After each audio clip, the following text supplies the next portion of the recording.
Bonjour à tous. Il existe une loi, une règle presque secrète qui régit absolument tout. Pas seulement les étoiles et les galaxies, non, mais chaque seconde de notre existence.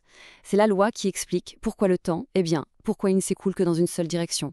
C'est de ça qu'on va parler aujourd'hui. Alors voilà, on est au cœur du problème.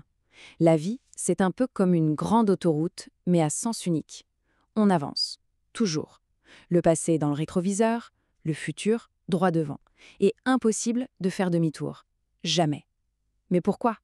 D'où vient cette fameuse flèche du temps? Pour essayer de comprendre ce concept immense, prenons un truc tout bête, un œuf. On l'a tous déjà vu tomber, s'éclater par terre. C'est banal. Mais est-ce que quelqu'un a déjà vu le film à l'envers? Les morceaux de coquille qui sautent pour se recoller, le jaune qui rentre dedans, et hop, un œuf tout neuf? Bien sûr que non. La vraie question, c'est pourquoi pas? Et c'est là que ça devient vraiment étrange, parce que si on regarde de très près les lois fondamentales de la physique, la gravité, l'électromagnétisme, tout ça, eh bien elles sont complètement réversibles. Ça marche aussi bien dans un sens que dans l'autre. Si on filmait des atomes qui s'entrechoquent et qu'on passait le film à l'envers, on ne verrait pas la différence. Donc en théorie, rien, absolument rien, n'interdit à notre œuf de se reconstituer. On pourrait se dire, ok, c'est peut-être une histoire d'énergie.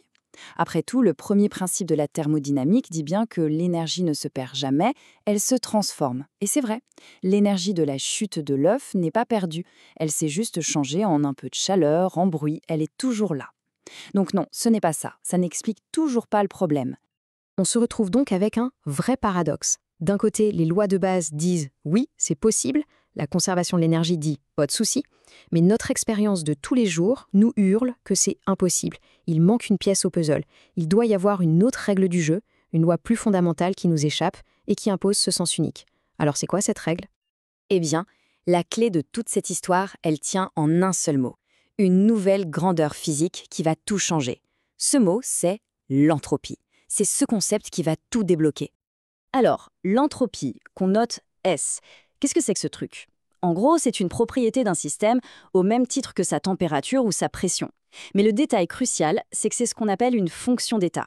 Ça a l'air compliqué, mais ça veut juste dire que seule la situation actuelle compte. Peu importe comment le système est arrivé là. Et voilà la formule qu'il a décrit. Point tout petit changement. La petite variation d'entropie, ds, est égale à la petite quantité de chaleur échangée, delta Q, divisée par la température T. C'est un peu notre porte d'entrée mathématique pour enfin comprendre cette flèche du temps. Pour que ce soit bien clair, résumons. Premièrement, l'entropie, c'est une caractéristique du système. Deuxièmement, et c'est le plus important, sa variation entre un point A et un point B est toujours la même, quel que soit le chemin qu'on a pris. Seul le départ et l'arrivée comptent. C'est exactement ça, une fonction d'état.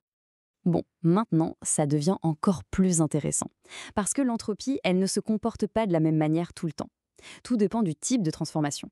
Il faut faire une grande distinction entre les processus idéaux, dits réversibles, et les processus du monde réel qui sont irréversibles. Pour un cycle réversible, un processus parfait, sans friction, qui revient à son point de départ, la variation totale d'entropie sur un cycle complet est nulle, zéro. Par contre, pour un cycle irréversible, donc tous les processus réels, comme notre œuf qui se casse, cette variation est toujours négative. C'est une distinction fondamentale. Et cette différence nous amène à cette inégalité générale. La variation d'entropie, delta S, est toujours supérieure ou égale à la somme de delta Q sur T.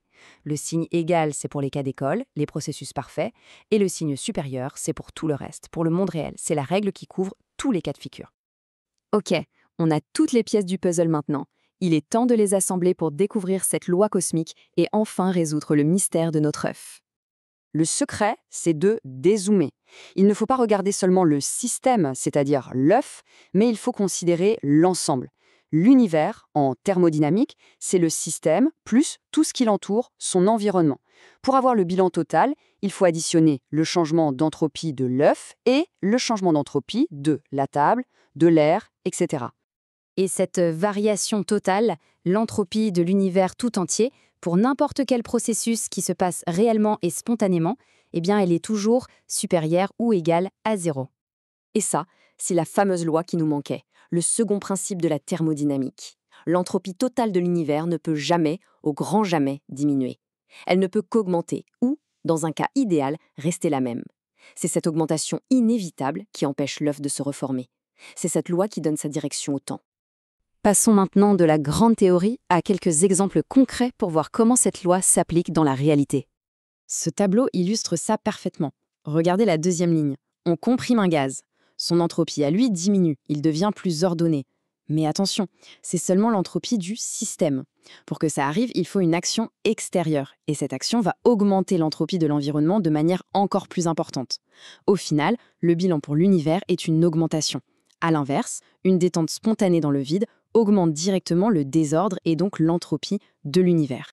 Donc ce qu'il faut retenir, c'est ça. L'entropie d'un système isolé, comme l'univers, ne peut qu'augmenter. Ce sont les processus irréversibles de la vie de tous les jours qui créent cette entropie. Et c'est cette création constante qui fait que le temps avance.